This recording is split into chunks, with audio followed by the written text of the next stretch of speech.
Senator from Oregon. Mr. President, shortly the Senate will vote on an important resolution put forward by our colleague and friend Senator Kaine on the topic of U.S. energy production.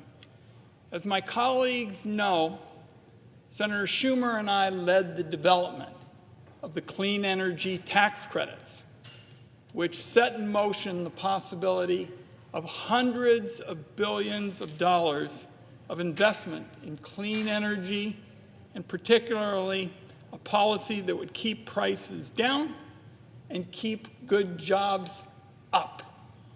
And it had policies and ideas in it like technological neutrality that created an opportunity for good science to reign and create incentives for development. Donald Trump came into office huffing and puffing because he didn't like that. He didn't like that kind of energy dominance based on consumer choice and marketplace forces. He said our economic problems would go away. One thing, drill, baby, drill. Here's the reality. Like so much of his agenda, it doesn't add up.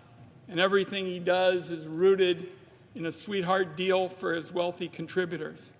Back in February, he signed the executive order declaring an energy emergency. That's the subject of today's floor action. The emergency declaration has nothing to do with energy dominance, but it has got everything to do with giveaways for big oil. Donald Trump is looking out for the same oil and gas companies that he solicited for big checks for years and years. His offer to them was, give me your money, get me elected, I'll let your companies run the show. I'll give you this, Donald Trump kept his promise to big oil.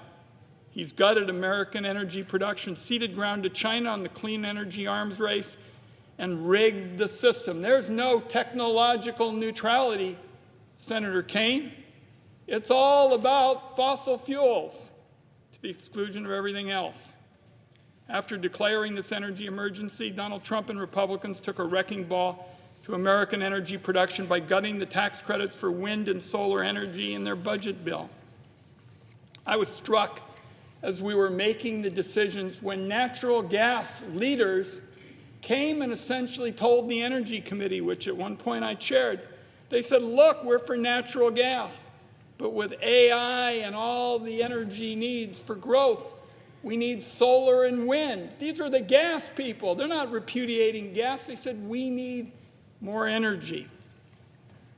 My guiding principle has been crafting that legislation that took really a decade to put together after cap and trade went down, it was all about the need to create good-paying jobs and secure a clean energy future, and that those two are not mutually exclusive. You can have both. They go hand in hand. The tax credits helped to kick off a manufacturing boom in America. As I mentioned, hundreds of billions of dollars, not through government, but through the private sector. Hundreds of thousands of jobs. New factories went up around the country. Battery technology, clean vehicles, energy-efficient products for business and homeowners. It was already bringing down energy costs for consumers.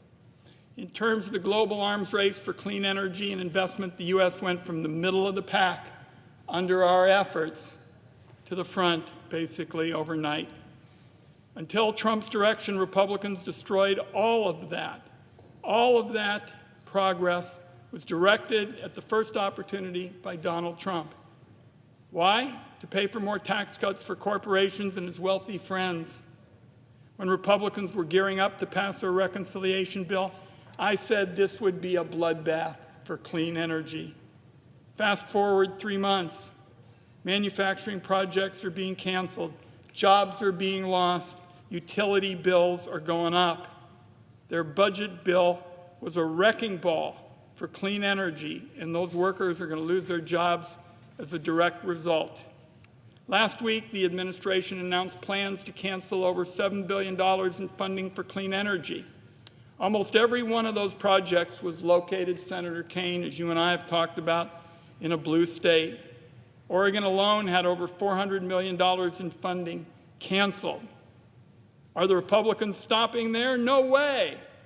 They've derailed management of our public lands, and now they want to do it to prop up coal. Oregonians see this for what it is, a gobsmacking attempt to hurt American families just to score points with campaign folks they've been close to. Now the United States is barreling towards the self-inflicted energy crisis manufactured entirely by Republicans. Energy demand is skyrocketing. Utility bills are rising. Keeping costs low and meeting demand is going to require an all-of-the-above approach based on technological neutrality. Instead, Republicans are focused on giveaways to billionaires. Americans' bank accounts be damned. It is as clear as our beautiful Crater Lake at home that all the talk from Trump and Republicans about American energy dominance never was going to be a reality. It was just a hollow campaign slogan. The Republican energy agenda is a level of economic self-sabotage that leaves you slack-jawed. How can you make such an unforced error? It's going to take a huge toll on the economy. Our people who thought they were voting for cheaper groceries, utilities, gas, good-paying jobs, and haven't gotten much of any of that. They didn't vote for an energy crisis that benefits nobody except big oil investors. So, beginning, colleagues, with Senator Kane's resolution, the Senate now has an opportunity to make a chance to go to innovation and modernization and bring an end to Trump's manufactured energy crisis. This is a chance for the Senate to use innovation to fight for lower prices, more jobs, greater energy security, while Donald Trump stands in contrast, trying to undermine all that.